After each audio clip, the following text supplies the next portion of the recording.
야담과 옛날 이야기 가득한 백세야담. 정말 재밌어요. 저처럼 구독과 좋아요 잊지 말고 꼭 눌러주세요.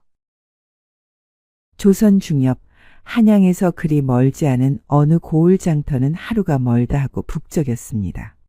시장 상인들의 활기찬 호객 소리와 손님들의 고단한 발길이 뒤섞인 흥겨운 곳이었습니다. 그런데 구석진 곳에서 침울한 얼굴의 한 여인이 걸어오고 있었습니다. 남루한 옷차림에 피곤해 보이는 얼굴, 양손으로 꽉 품고 있는 보자기는 누가 봐도 불안해 보였습니다. 여인의 이름은 김유아. 아이를 낳지 못한다는 이유로 소방맞은 여인이었습니다. 조선시대에서 소방맞은 여인이 갈 곳은 친정밖에 없었지만 유아의 집안은 일찌감치 몰락한 양반가였습니다. 양반가 부인이 밖에서 장사를 하는 것은 사실상 불가능했습니다. 유아는 사찰에 의탁해 보려고 하였지만 내키지가 않았습니다. 지금까지 부처님의 가르침에 대해 진지하게 생각해 본 적이 없었습니다.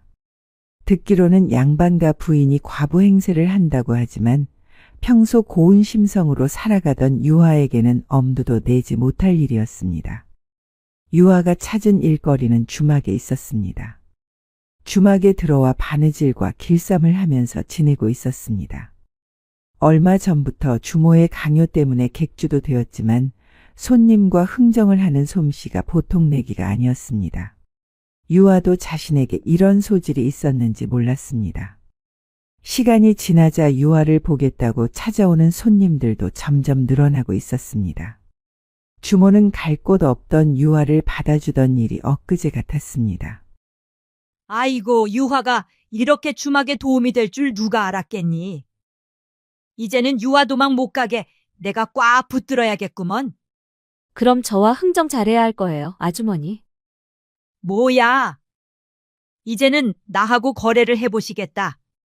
유아가 그렇게 주모와 친해지면서 이 주막은 이제 주모만의 것이 아니었습니다. 손님들은 이제 자연스럽게 주막의 지분에 유아의 목도 있다고 수군거렸습니다. 하지만 주모는 기분이 좋았습니다. 유아의 심성이 워낙 고운 이유도 있었지만 주모를 어머니 대하듯 깍듯이 모시고 있었고 장사도 워낙 잘 되니 기분 나쁠 이유가 없었습니다. 그렇게 시간이 흐르니 유아에게도 혼담이 들어오는 일도 있었습니다. 아이고, 아주머니. 제 분수에 무슨 혼인을 생각하겠어요. 아이도 못 낳아서 소방맞은 여자와 누가 혼인을 한다고. 여기 앞 동네에 사는 만수라는 젊은 청년인데 조금 모자라긴 하지만 부모님이 가진 돈과 땅이 있다고 하더라. 너 이렇게 고생하면서 살아가는 게 안쓰러워서 그래. 그 말씀은 만수라는 청년이 모자라니까 돈과 땅만 생각하고 혼인하라는 말씀인가요? 얘가 또 이렇게 따지고 드네. 꼭 그렇게 나쁘게만 생각하지 말고 네가 그 만수라는 청년을 서방님처럼 아끼고 사랑해주면 되지 않겠니? 사랑도 없는 그런 혼인을 해서 무엇합니까? 저는 차라리 이렇게 아주머니하고 장사하면서 사는 게 행복해요. 주모는 한숨이 나오면서도 유아의 심성에 그저 웃음만 나왔습니다. 그러니 유아가 어느덧 친딸처럼 보이기 시작하였습니다. 주모는 부모님 먹여 살리느라 혼인조차 못한 여인이었습니다. 그렇게 여인의 몸으로 돈을 벌기 위해 고생하더니 젊고 예쁜 시절은 모두 지나가고 말았습니다. 몇 해 전에 같이 살고 싶다고 찾아온 남자가 한 명 있었지만 양반가에서 도둑질을 하고 쫓겨난 머슴이라는 사실이 드러나고 말았습니다. 주모는 주막에 갑자기 찾아온 포졸들만 생각하면 지금도 아찔하였습니다. 그렇게 나이가 들고 보니 아이를 키우고 싶다는 생각은 들었습니다. 평생 이렇게 일만 하다가 죽으면 어쩌나 하는 걱정이 번뜩 떠오른 것이었습니다. 유아가 그런 공허한 마음을 채워준 것이었습니다. 주모는 유아의 손을 따스하게 잡아주었습니다. 그래. 우리 유아가 원할 때 혼인을 하는 것이 최고지. 유아가 사랑하는 남자가 나타나면 좋을 텐데 말이야. 소방맞은 여인을 누가 좋아하겠어요. 그러지 말고 우리 남은 닭으로 백숙이나 해먹어요. 그럴까? 우리 유화가 특별히 해주는 거야. 아주머니 긴장하셔요. 저도 이제 아주머니만큼 음식을 잘하니까. 유아가 그렇게 주모와 오순도순 살고 있을 무렵 동네에는 허드렛 일을 하며 살아가는 칠복이라는 남자에게 문제가 생겼습니다. 홀어머니를 홀로 모시고 살던 칠복이는 나무를 하러 가는 길이 가장 힘들고 벅찼습니다. 산속으로 들어가서 고을로 돌아오는 시간이 꽤 길었던 탓도 있었지만 방에 누워 계신 어머니에게 하루도 빼지 말고 약을 다려드려야 했습니다.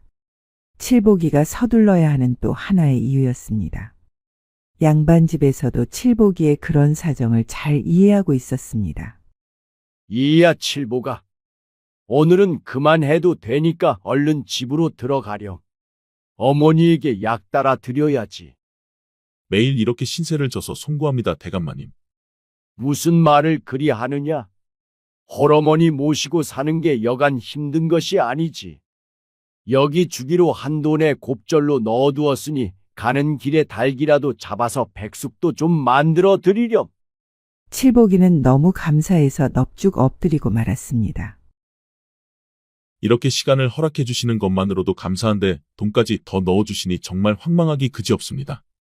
대감은 너털웃음을 내면서 칠복이의 어깨를 두드려 주었습니다. 칠보가, 그렇게 효도를 하면서 살다 보면 분명히 좋은 일이 생길 게야. 지금은 이렇게 하루하루가 고단해도 열심히 자신의 일을 하면서 사는 사람에게는 꼭 복이 오더구나. 그러니 계속 힘내렴. 칠복이는 모처럼 기분이 좋았습니다. 대감이 돈을 더 챙겨준 덕분에 오는 길에 생닭도 하나 가져갈 수 있었습니다. 어머니에게 백숙을 해드릴 것을 생각하니 마냥 웃음이 나왔습니다. 그런데 나무를 하고 돌아가던 칠복이는 앞을 잘 보지 못하고 걷다가 발을 헛디뎌 언덕 아래로 굴러떨어지고 말았습니다. 한참 구른 칠복이는 나무와 충돌하면서 정신을 잃었습니다. 얼마나 흘렀을까? 칠복이가 깨어났을 때는 해가 떨어지고 벌레 우는 소리만이 고요한 숲속에서 울려 퍼지고 있었습니다. 칠복이는 아차하고 얼른 집으로 뛰어갔습니다. 고생해서 가져오던 나무는 여기저기 흩어졌지만 어머니를 걱정하는 마음이 더 클 수밖에 없었습니다. 약을 드실 시간이 지난 어머니는 병환이 더 깊어졌고 결국 일주일을 넘기지 못하고 세상을 등지셨습니다. 칠복이는 깊은 죄책감과 시리에 빠져 허드렛 일에도 나서지 못하고 있었습니다. 어머니에 대한 죄책감이 워낙 컸던 탓에 칠복이는 그만 정신을 잃고 10살의 어린 시절로 돌아가고 말았습니다. 어머니가 가장 건강하던 시절, 어머니를 가장 사랑했던 시절, 그 시절로 돌아가서 어머니에게 못한 이야기를 하고 싶었습니다. 그런 칠복이가 유화의 눈에 들어온 것은 바로 생닭 때문이었습니다. 칠복이가 주막에 들러 생닭을 찾았습니다. 그런데 칠복이는 마치 어린이처럼 보채고 있었습니다. 칠복이, 생닭 사고 싶다. 칠복이, 생닭 필요해. 생닭을 사려면 돈이 필요하잖아요. 돈 있어요? 칠복이, 돈 없다. 생닭 필요해.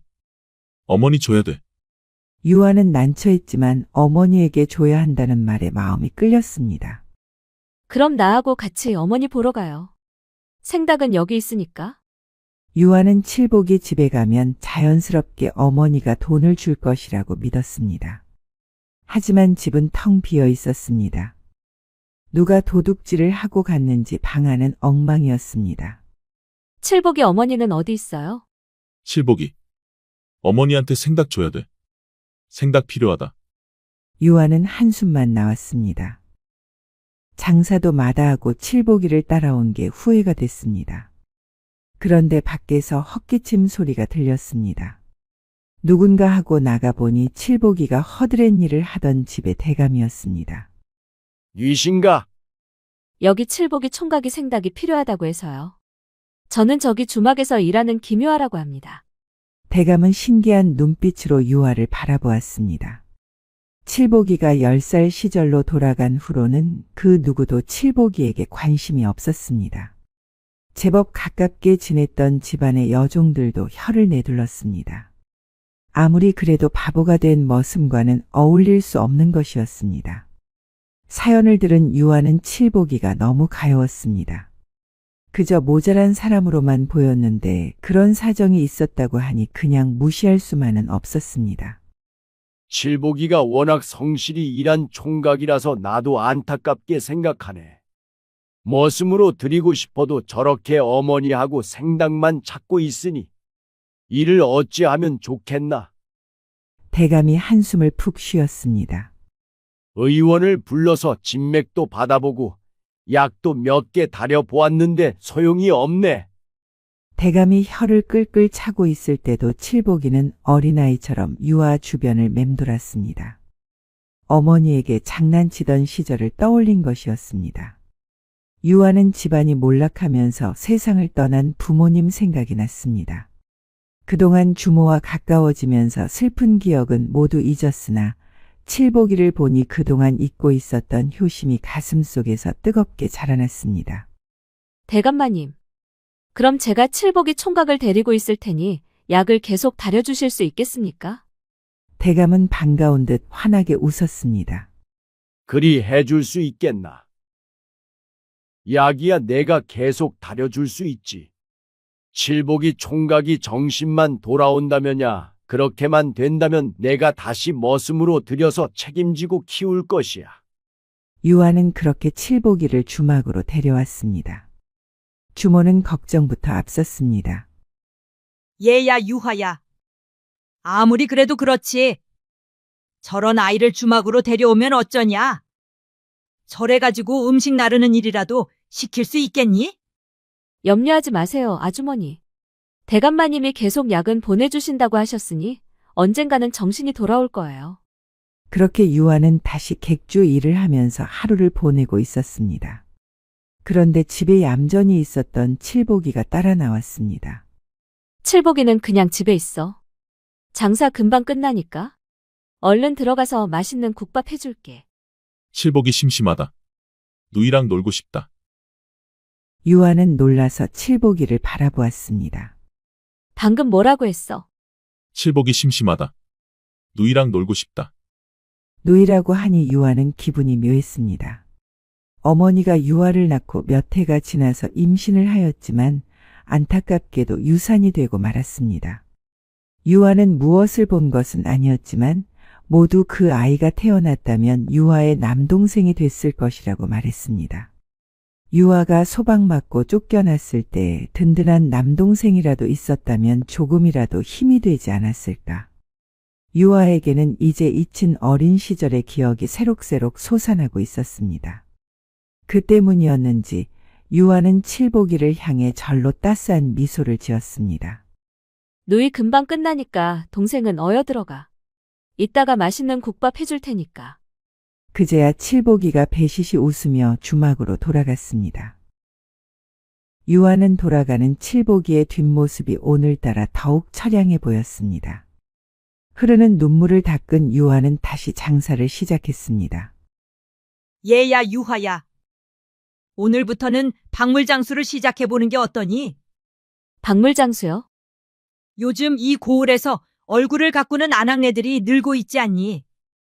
저기 옆 동네에 살던 초롱이 걔가 시집을 갔는데 그게 다 박물장수 덕분이라고 하더구나.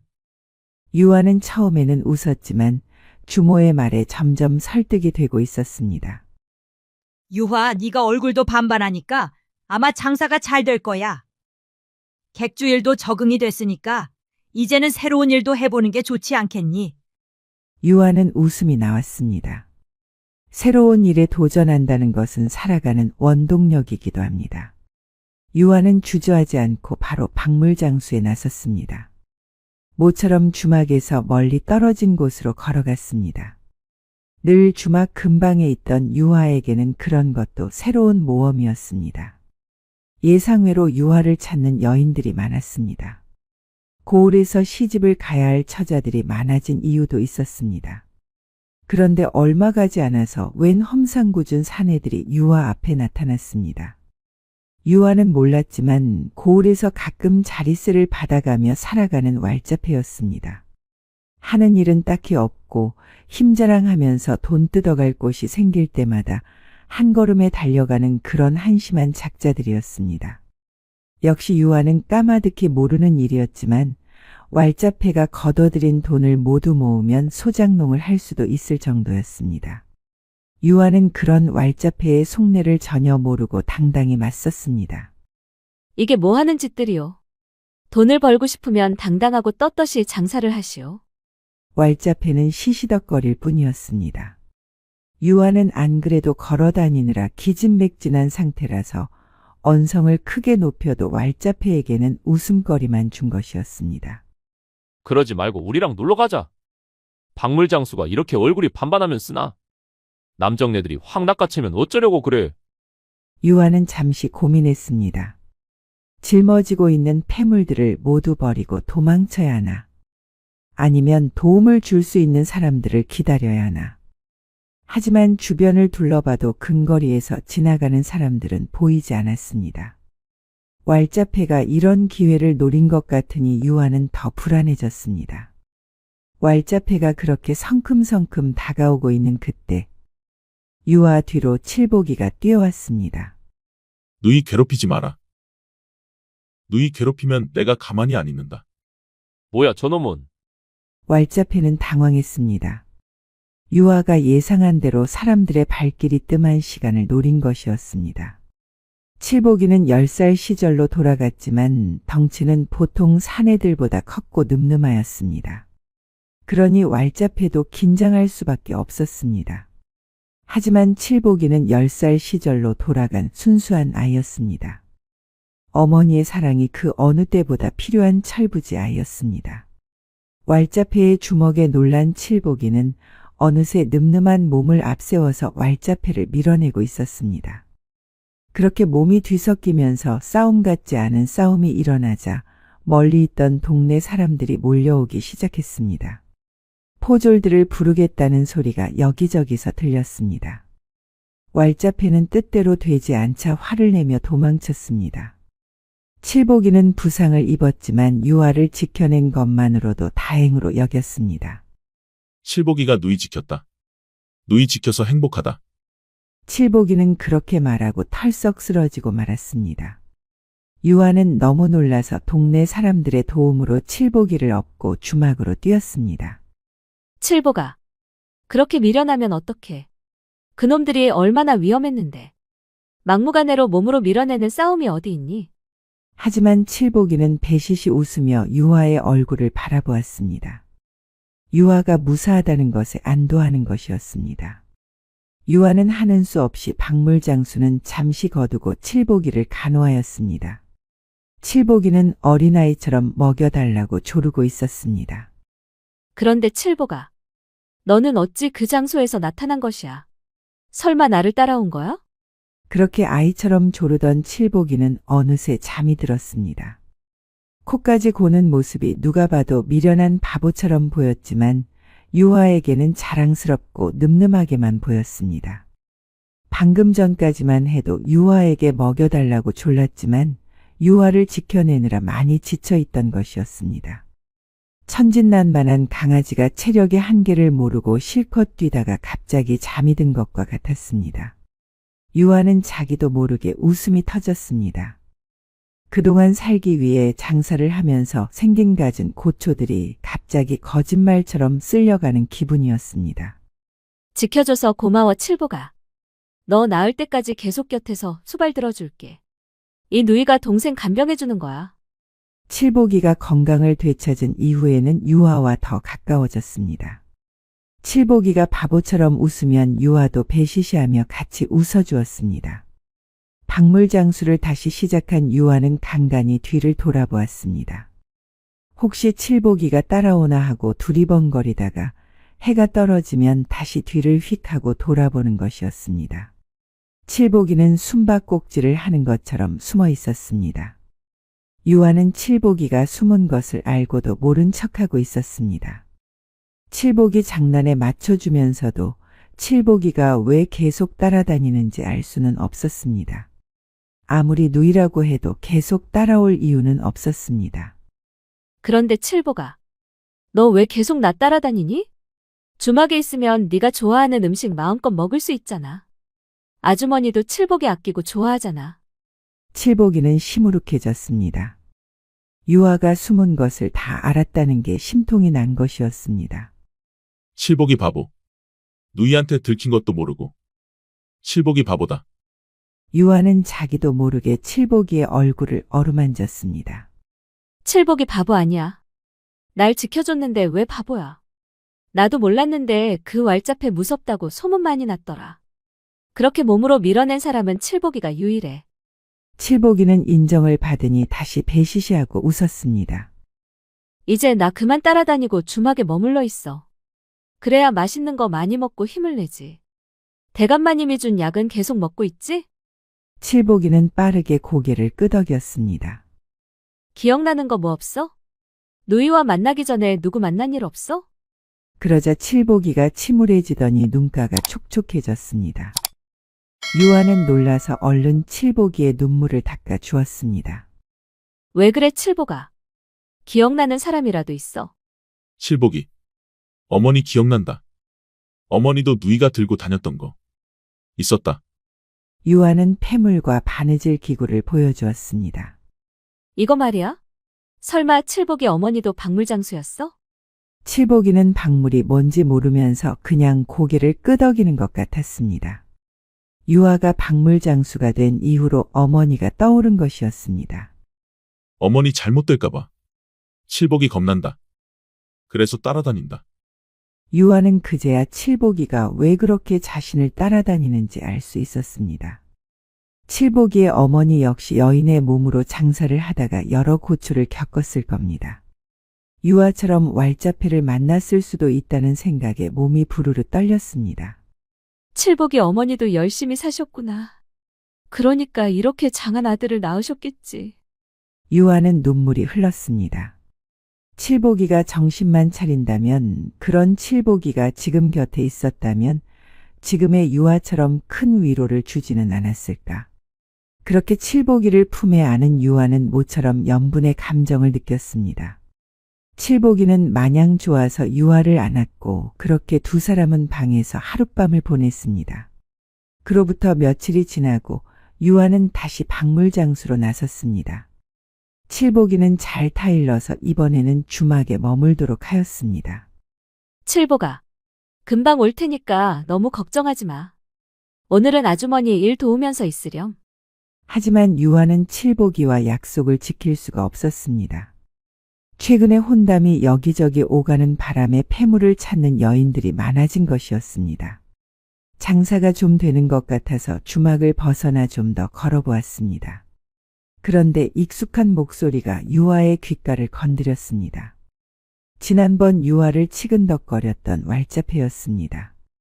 겁도 없이 또 여기를 들락날락거리는구먼. 저번에 그 바보 뭐 쓰면 안 데리고 왔냐?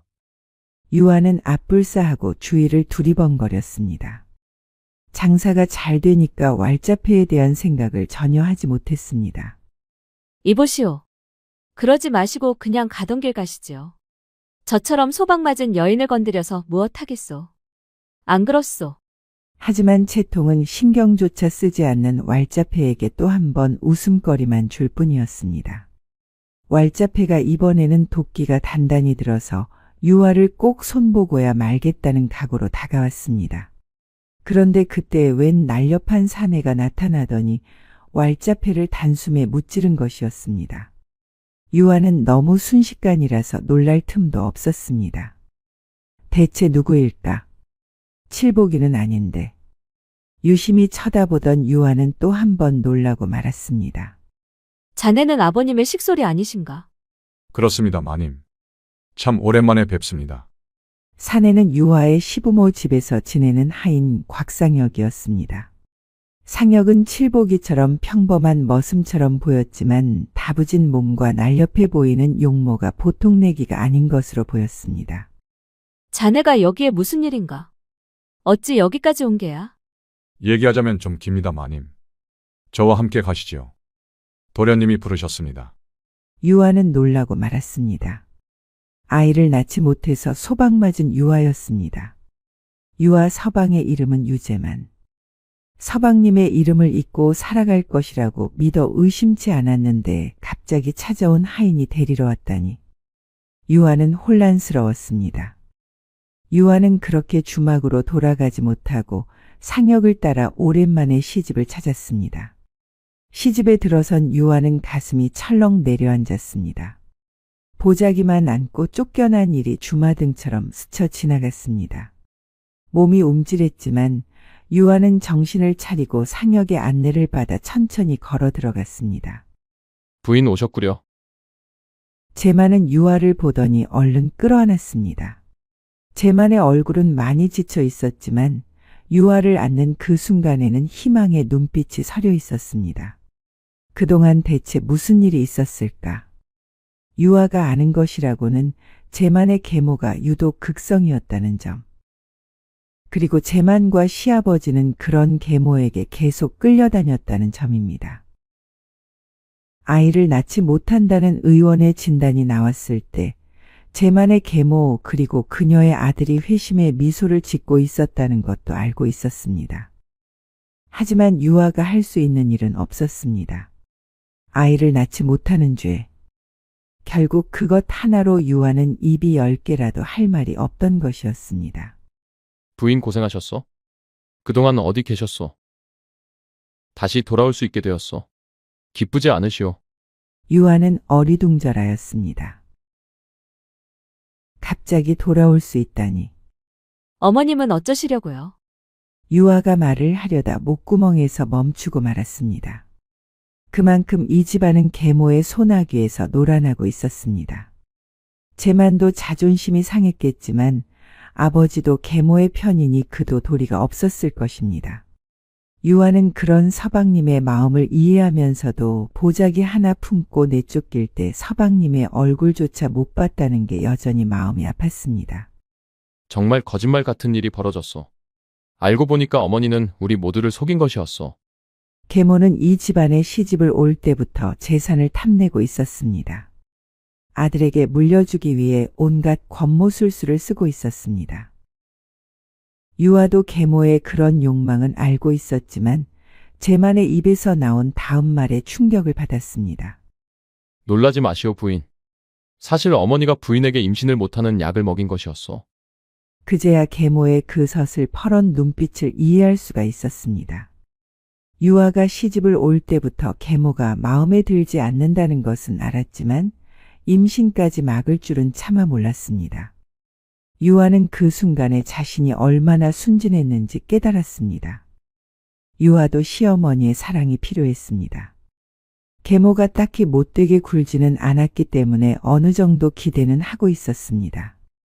제만은 어머니를 입에 올렸다가 고개를 절레절레 저었습니다. 그 여자가 우리 사이에 태어난 아이를 없앤 것이오. 아이의 목숨을 빼앗았단 말이오. 제만이 눈물을 흘리며 유아를 안았습니다. 유아 역시 제만의 고통이 이해가 되니 절로 눈물이 흘렀습니다. 다시 돌아오시오, 부인. 의원에게 물어봤는데 다시 노력하면 아이는 가질 수 있다고 하였소. 제만은 유아의 몸을 다시 한번 훑어보더니 미소를 띄었습니다. 생각했던 것보다 많이 건강하구려. 그동안 어디 있었기에. 그것이 중요한 것이 아니지. 아버지가 이따 저녁에 들어오시니 인사드리도록 하시오. 유아는 그저 예하고 대답하거나 고개를 끄덕일 뿐이었습니다. 분명히 좋은 일이지만 무덤덤한 기분이 들었습니다. 우리 며느라기 왔구나. 어서 오렴. 시아버지는 유아의 손을 따스하게 잡아주었습니다. 유아는 낯설었습니다. 그동안 시아버지가 손을 잡아준 일은 없었습니다. 그동안 얼마나 고생했느냐? 하지만 시아버지는 그렇게 말씀하고는 바로 머쓱해졌습니다. 유아는 누가 봐도 건강한 여인이었습니다. 평범한 집안의 부인이라고 해도 고개를 끄덕일 정도였습니다. 시아버지 역시 그런 의심이 시작되니 안 물어볼 수가 없었습니다. 혹시 유아야, 다른 남자라도 있는 것이냐? 살림이라도 차린 게야? 옆에 있던 제만은 놀랐습니다. 설마 그런 일은 없을 것이라고 믿으면서도 유아의 건강한 모습을 보니 계속 불안해졌습니다. 아닙니다, 아버님. 주막에 들어가서 객주로 일을 하다가 최근에는 박물 장수를 하고 있습니다. 잘 먹고 잘 걸었더니 이렇게 건강해졌습니다. 시아버지는 그제야 안도를 하고 활짝 웃었습니다. 제만도 역시 하면서 미소를 지었습니다. 하지만 아버님, 저는 이 집에 다시 들어올 수가 없습니다. 시아버지의 얼굴이 다시 굳어졌습니다. 유아는 그런 시아버지의 얼굴이 무서운 적이 있었습니다. 웃었다가 갑자기 경직되는 얼굴. 그런 아버지를 이해하라는 서방님. 유아는 도무지 적응을 할 수가 없었습니다. 그게 무슨 말이냐?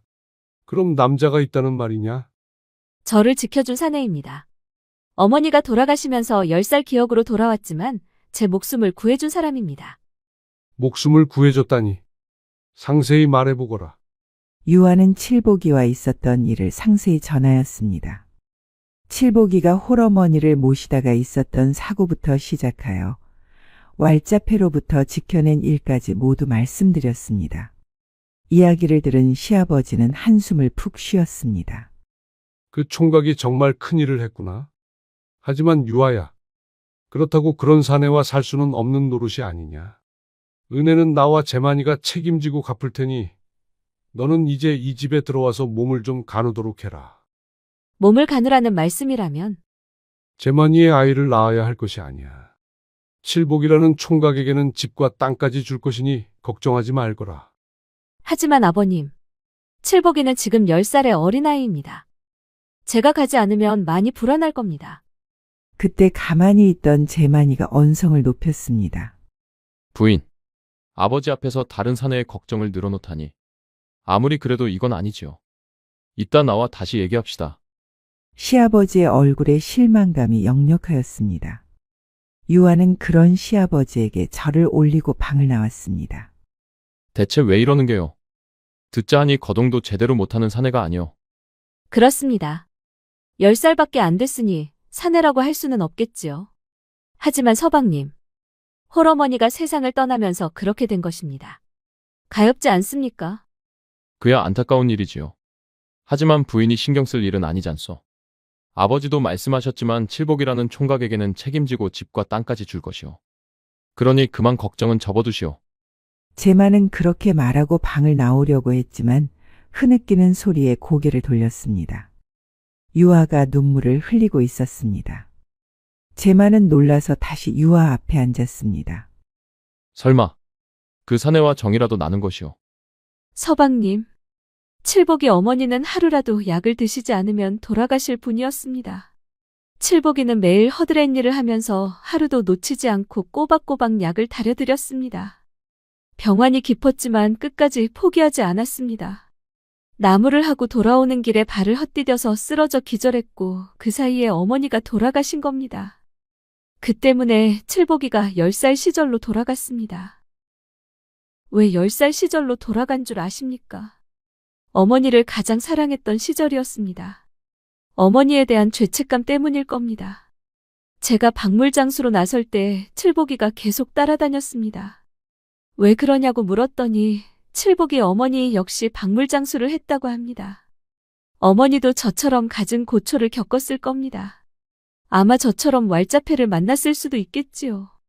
그럴 때마다 칠복이가 나서서 저를 도와준 것입니다. 이런데도 칠복이를 외면해야 합니까? 제가 꼭 가봐야 합니다, 서방님. 듣고 있던 재만은 많이 놀라는 눈치였습니다. 칠복이 어머니가 매일 약을 드셔야 한다는 사실은 처음 들은 것이었습니다. 재만은 잠시 고심하더니 깊은 한숨을 쉬었습니다. 부인, 어머니가 언제 돌아가신 줄 아십니까? 서방님의 어머니 말씀입니까? 그렇소. 내가 아주 어릴 때 돌아가셨소. 나는 어리고 철이 없어서 누워 계신 어머니 옆에서 장난을 쳤지요. 그때는 어머니가 매일 약을 드셔야 한다는 것을 몰랐소. 의원이 매일 찾아와서 약을 다려주고 갔지요. 그런데 의원 집에 불이 나면서 찾아오지 못했소. 그날 집에는 아버지와 식솔들 모두 당황했지만 나 혼자 철없이 어머니 옆에서 놀고 있었소. 결국 의원은 그날 불과 함께 사라졌고 약은 도착하지 못했소. 재만은 어느새 말을 하다가 흐느끼기 시작했습니다. 유아는 처음 듣는 말이었습니다. 돌아가신 어머니 얘기는 아예 꺼내지도 않았습니다. 유아는 얼른 재만을 끌어안았습니다. 슬픈 이야기는 그만하셔요, 서방님. 재만은 유아의 팔을 풀어주었습니다. 어머니가 약이 필요했다는 사실을 안 뒤로부터 정말 괴로웠어. 철없던 어린 시절이 너무나 미웠어. 그러면서도 10살 시절로 돌아가서 날 가장 사랑했던 어머니가 보고 싶기도 하였지요. 재만이 다시 훌쩍거리자 유아가 눈물을 닦아 주었습니다. 칠복이가 어떤 심정인지 알 것 같소. 얼마나 마음이 아팠으면 10살 시절로 돌아갔겠소. 부인이 찾아가서 달래주시구려. 아버지는 내가 잘 설득하겠소. 유아는 감동하여 눈물이 절로 흘렀습니다. 다행히 재만은 작별하는 그 순간에 미소를 지었다는 것입니다. 잘 사시오 부인. 내가 못다한 사랑을 꼭 간직하시구려. 나는 여기에 있을 테니 생각이 바뀌면 언제든지 찾아오시오. 아무 말도 없이 부인을 받아들일 것이오. 유아는 그렇게 재만과 마지막 포옹을 하고 집을 나왔습니다. 유아가 부지런히 주막으로 돌아올 때 그제야 유아는 칠복이를 얼마나 사랑했는지 알 수 있었습니다. 칠복이가 보고 싶었습니다. 누이라고 부르며 따르던 칠복이가 이렇게 그리울 줄은 꿈에도 몰랐습니다. 유아가 주막을 떠나고 하루가 지났습니다. 칠복이가 얼마나 나를 찾을까. 기다려. 곧 갈게. 그렇게 주막을 찾은 유아는 칠복이부터 찾았습니다. 장사를 하고 돌아오면 강아지처럼 나와서 반겨주던 칠복이었습니다. 그런데 주막은 이상하게 고요했습니다. 국밥을 먹는 나그네들도 별로 보이지 않았습니다. 어떻게 된 일일까? 유아가 고개를 돌아보니 저 멀리서 걸어오는 사내가 보였습니다. 눈부신 햇빛을 받으며 걸어온 사내는 바로 칠복이었습니다. 기뻐서 뛰어간 유아는 칠복이의 표정을 보고 바로 걸음을 멈췄습니다. 칠복이의 얼굴에서 10살 시절의 어린아이는 보이지 않았습니다. 유아를 위로했으면 하는 듬직한 칠복이의 용모였습니다. 유아의 고초를 모두 녹아내릴 만한 따스한 미소가 자리하고 있었습니다.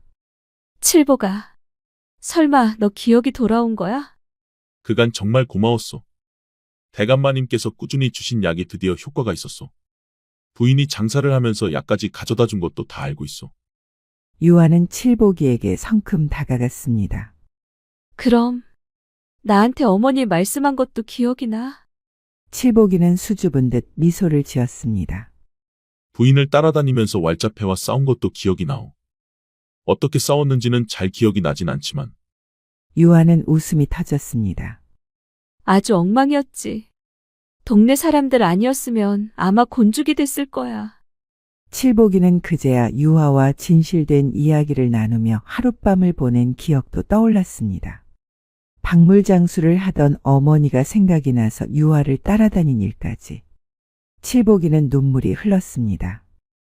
유아가 눈물을 닦아주니 하룻밤을 보낸 일이 생생히 떠올랐습니다. 두 사람이 그렇게 따스하게 포옹을 하고 있을 때 주모가 웃으며 나타났고 칠복이에게 매일 약을 다려주신 대감도 모습을 드러냈습니다. 칠복이와 유아가 포옹하는 모습을 흐뭇하게 바라보고 있었습니다. 그렇게 두 사람은 주막 앞에서 사랑을 확인하였고 동네 사람들의 축하를 받으며 혼인하였습니다. 프랑스의 소설가 생텍쥐베리는 자신의 책 인간의 대지에서 사랑은 서로를 마주보는 것이 아니라 같은 방향을 바라보는 것이라고 하였습니다. 외모와 재산처럼 거칠에 얽매이는 것이 아니라 공동의 목표나 가치를 향해 나아갈 때 사랑이 진정한 의미를 갖는다는 뜻입니다. 사랑의 진정한 의미를 깨닫는 시간이 되었으면 하는 마음으로 오늘의 이야기를 마치겠습니다. 지금까지 백세아담을 시청해 주셔서 감사합니다. 백세아담 많이 사랑해 주세요. 구독과 좋아요, 알림 설정도 잊지 마시고 꼭 눌러주세요. 애정이 담긴 댓글도 많이 부탁드립니다. 야담과 옛날 이야기 가득한 백세야담 어떠셨나요? 앞으로도 재밌고 감동적인 이야기가 가득하니 많이 기대해주세요. 기대해주세요. 기대해주세요. 기대해주세요.